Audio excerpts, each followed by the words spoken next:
Ever since 2015, when the Tesla Model X SUV was released, every car manufacturer has tried to embody what they believe a luxury SUV should be. Audi's done it with the e-tron, and Mercedes has done it with the EQC. Where has BMW been? Well, today I'm going to answer that question. Introducing the BMW iX xDrive50.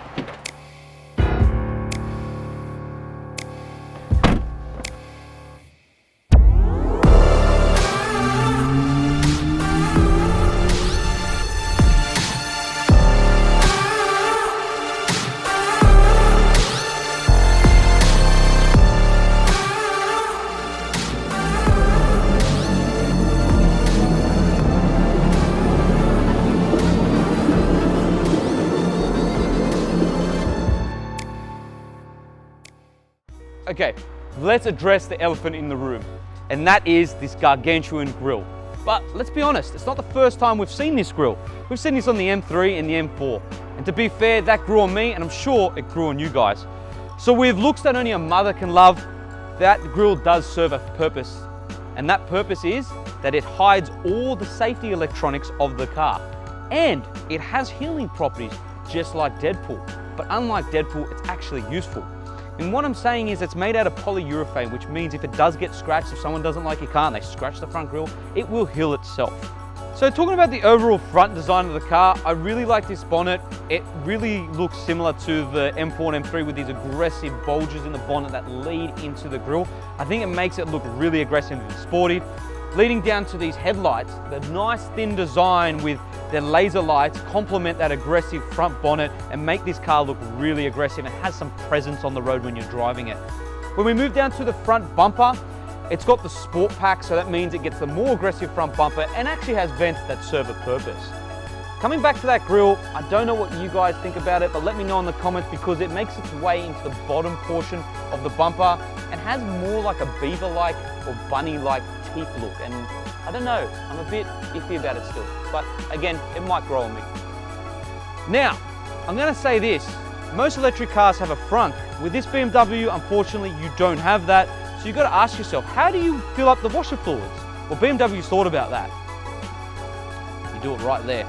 I think that's pretty cool. Moving down to the side of the car gets even better, especially on these 22-inch optional extra wheels, which I think is a must on this car. We have the mirrors that have a 360-degree camera on it to give you a 360-degree view of the car. And then moving on to these door handles. BMW has moved away from your traditional door handles and has actually integrated the door handles into the door. When you open it, you're represented with a frameless window, which I think looks really sporty and really cool. And then when you close the door, you have soft closed doors. How premium is that? Then we move towards the back end of the car, and from this angle, it just looks like a slammed X5. Don't forget, it's a pretty big car. It's got the same dimensions as an X5, but doesn't look like an X5 at all. Sorry guys, but we had to relocate. Today's weather in Australia is just hectic. So sorry about that, but let's not digress. Let's talk about the rear end, the best part of the car, I personally think. I love how the car tapers in at the back here with the sloping roofline and then finishing off with this spoiler. Then coming down to the lights, I love these rear headlights and how BMW has made them nice and thin. Just makes the back end look really aggressive. I love how the lights turn on like that when you open the car as well. Then we move to the bottom portion of the bumper. Where you normally find exhaust, BMW's gone away with that, obviously because it's electric, and they've added like a diffuser kind of thing. I don't know if it actually diffuses anything, but I understand why the designers have to do this. It gives the car a bit more character and presence, and I like it. The cool thing about the badge, which I'll mention, is that the actual badge pops out and cleans your camera at the rear here and allows for gunk and grime to be washed away very easily. There's also another camera at the front that pops out of the grille to clean that as well. I think that's a very, very innovative design, and good on you, BMW. Let's talk about boot capacity. So the BMW iX xDrive50 has a boot capacity of 500 litres. You can increase that to 1,750 litres by flicking two switches in the back here, which allow the back seats to fold down, which I think is pretty cool, which allows you to slide things right through. But after having the car for about a week, I've found out that there's three things that annoy me about the back. And that is Once you flick those switches, it would be cool if you could flick them again, and then they come back up, but you can't do that, which is quite annoying. Another thing is this parcel shelf. Even though that it's premium, solid, and really, really nice, there's nowhere to store it. So you're left with either throwing it to the side or leaving it in the back there. And also, the rear quarter here, you'd think to yourself, why are there lights here? Isn't there lights on the boot? Well, BMW's integrated those lights into the boot, which looks cool, but it also means you cut out more space from what you could usually have for boot capacity, and now you have to put lights in the back here for safety reasons when you're on the side of the road, which is quite annoying as well. But one interesting thing, and which you'll notice right here, is that most of the car is made out of carbon fiber, which is pretty cool. Let's move to the back seats. There is plenty of room in the back of this BMW iX xDrive50 for anyone, no matter what size, with plenty of knee room, leg room, and headroom. You've got dual climate control, USB-C chargers in the back, and also air vents that are integrated into the pillars. Instead of a traditional door handle, you have a button to open the door. If you need to fit a child seat, BMW's covered this with a nice and easy pull strap instead of clips. Oh, welcome to my cocktail bar, because that's honestly what it feels like in here. The only thing that's missing is a cocktail, a cigar, and the jazz music in the background. I will not let anyone say anything bad about this interior. It's the best interior in terms of an electric SUV on the market to date. I think BMW's done a fantastic job of making this distinguishedly different to any other car in the range as its flagship EV SUV. It just feels very special in here. From the high-end materials to the build quality, it's just fantastic. Like, let me talk about they use crystals instead of just normal plastic for the seat controls, for the iDrive system, for the gear selector, for the volume control. Like, they could have just used plastic, but they didn't. They thought about it. They've also used nice timbers to put in the middle of the console. I feel like it pays homage to old BMWs instead of just, again, having just plastic. As well as the copper finishes in the dash, in the air vents, in the side door cards. They could have easily put fake carbon or gloss black, but they didn't. They thought about it and they thought, you know what, this will make the interior pop. So I think that's a very, very good job. Coming to the steering wheel, I don't know if this is a circular steering wheel or square, I don't know, but it works. Also, I like that it's open here so you can actually see the cluster gauge. As it's an electric car, you don't have a cluster gauge. And this is another thing that I like BMW's done as well. Instead of putting a big screen in the middle, they've thought about it. They've actually put a curved display. So you've got a 12-inch for the driver and you've got a 15-inch display for the infotainment system. And I do really like that rather than having a big screen in the middle. Practicality, guys, well, plenty. You've got a place to store your phone there. You've got wireless charging down here. You've got USB-C charging down here. And you've got place to put your coffee or your drink bottle down below there, and then you also got big door bins. The seats, well, they're just brilliant. You feel like you're sitting in a lounge. They're so comfortable. They have massage functions, heated seats as well, so they just work and they're really nice to sit in. The leather itself is apparently dyed with olive leaves instead of other harsh chemicals, and you've got a imprint on the dash here of an olive leaf to let you know that it's been dyed with olive leaves, which apparently are more sustainable. Also, that the leather seats are sustainably sourced. I don't know what that means. Does that mean there's a cow in a field that doesn't have any skin and that they plant another cow? Or I don't know. They say that. So who knows what that means, but apparently that's what they say. Besides all that, let's take this for a drive. So the car's a 112 kilowatt hour battery. What does that translate into? Well, 385 kilowatts, 765 Newton meters of torque.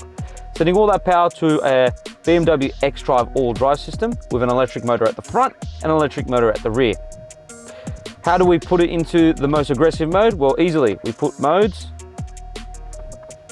We go into sport. Everything glows red. Let's see what this car can do 0 to 100 in. All about there.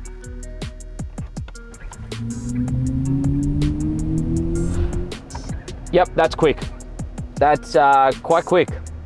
The way this car delivers its power is so unique and so much more different than any other electric car on the market, especially where it excels is the suspension.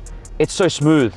It uses air suspension, so all the bumps and undulations in the road are just eaten up by that air suspension and you just don't feel anything. It's so smooth and I can't complain about the ride. I just think you're literally driving in a lounge and that's what it actually feels like. So you might ask yourself, the sound that the car produces sounds very familiar, right? Well, let's name a couple of movies that might trigger who you think came up with the sounds. Batman, Interstellar. If you haven't guessed it already, it's Hans Zimmer. Hans Zimmer was the person responsible for the noises the BMW iX xDrive50 makes. And you know what? They sound fantastic. Sounds like you're in a space shuttle. So you got to remember with this BMW as well, it's a completely new platform. It's not based on any existing platforms, so it is completely new from the ground up. And that means it's a completely flat floor inside because there's no need for a tunnel for your gearbox or your drivetrain, which is really useful for practicality in terms of storing. In terms of the infotainment system, well, you have gesture control to turn up the stereo, which has a Harman Kardon sound system, which is quite nice. You can also do touchscreen, which is really easy. You can use the iDrive system, or you can use the BMW voice control, which doesn't work all the time. You also got Apple CarPlay and Android Auto, and you've also got an electronic chromatic sunroof, which means by the flick of a switch, you can turn it from frosted to clear, which is really, really nice. But the one thing that irritates me is that when you want to change the climate control, you have to physically go through a couple of settings. So you actually have to hit the climate menu to turn up the aircon, and then to go back to your normal screen, you have to hit the climate control button. Look, it's not the worst thing in the world. I'd probably get used to it, but I would rather have physical buttons down the bottom. I don't know why they keep doing this. They're trying to make everything minimalistic by putting everything to the info. I wouldn't do it. I'd rather physical buttons, but I get it. I understand the reasoning behind it, and I could just get used to it at the end of the day. Okay, now we're going to test out the turning circle. So this BMW is fitted with rear wheel steering. We're in a quiet street. I'm going to try to do a turnaround in a full lock. I don't think it's going to happen, but fingers crossed. Let's try it out. So no one's coming. Okay, so I'm going to turn, and no, not going to happen. Look, the car is a big car after all, so can't expect that to always be the case, but it does move pretty well for the size that it is. Okay, so drivability, guys. So it is a BMW after all, so they've thought about that, and I said now the BMW voice controls come on, and it's going to probably ask me a billion questions. Sorry about that. So yeah, like I was saying, it sends most of the power to the rear wheels, which makes it a bit more driver focused, and you expect that from BMW. But it does weigh 2.5 tons, so don't expect it to feel like an M3 or an M4. But it still does give you a response in the steering. In the sport mode, it feels direct, it feels sporty, and there's a bit of weight to the steering. So I do like that about it, and it does give you that feedback, and it feels good. It feels direct. The range. Now, BMW claim a 620 kilometer range. Realistically, I think you're going to get something around about 540, 580. That's what I'm probably getting about 580. Could you try once again? No, I don't want to try once again. Please try again. Or say, I didn't quite understand you again. It knows that I'm talking about it, see? So I'm sorry about that. But like I was saying, you'd expect a range of around about 540 or 580. That's what I'm saying. 620 mostly would be, I would think, highway miles. But besides that, I think it's a great car to live with day to day, and I can't complain about it. All right, so we're about to just recharge the car. And one cool thing about this car, which I really like, is it's got a 360-degree camera. And the car that's on the 360-degree camera is the same color as the car that you bought. So in this case, it's the charcoal gray, which hat off to BMW for doing that and not just making it some random color. So let's recharge. So we're charging now. So the BMW iX xDrive50 has an AC and DC charging. If you have a fast charger near you, you can charge up to 100 kilometers of range in about 21 minutes. If you have a wall box at home, you're looking at 1.5 hours or 1 hour and 40 minutes, which isn't too bad.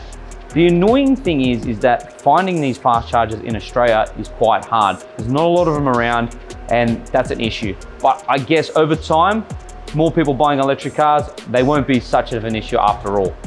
So since the car is fully charged, let's talk about the regen braking. Now, regen braking, what it practically means is when you come to an intersection, all you have to do is take your foot off the accelerator and the car will come to a standstill, or it will stop, okay? And with the energy that's been used for braking, it will then store in the battery for later use.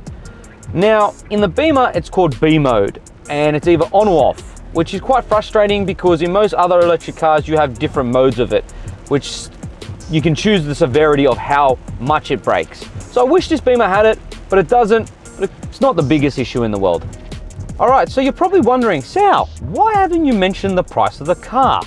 Well, I wanted you guys to fall in love with the car before even mentioning the price. Now, you got to remember, you get a lot of car for what you're paying for in terms of the texture and the quality of the leather, from the safety features that the car comes with, such as radar, cruise control, lane keeping assist, blind spot monitoring, and all the other bells and whistles that you would expect on such a high-end car. So what is the price tag? Well, that price tag is $169,000. On this car, $176,000. And I really think it's worth that much. Now, if you recall at the start of the video, I did say that it has looks that only a mother could love. And after owning this car, well, driving this car, wish I owned it. After driving this car for about a week, I feel like I am that mother. And on that note, guys, like and subscribe, and we'll see you soon.